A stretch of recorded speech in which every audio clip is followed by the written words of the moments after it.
देख सकते हैं मेरा मोबाइल भी गिर गया था यहाँ पे। देखो ये है दिखो नदी, और दिखो नदी का नज़ारा ऐसे है। सब पोकलैंड ने खुदाई किया है, यहाँ पे पत्थर है, सनकेबल पत्थर सब निकल दिए।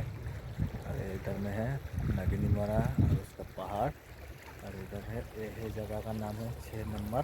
और उधर है देख सकता है बोरजान टोकोबारी सब दिखाई देता है। और इधर है शताब बस्ती रबलेस, इधर ऐसे है, इधर में भी है।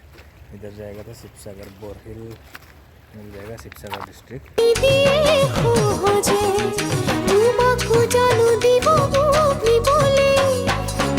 আমার ঘরে তোমার ঘরে নিদিয়ে আমার মিলন হবলে দেখো নো এরিবনো আরো যাদিনো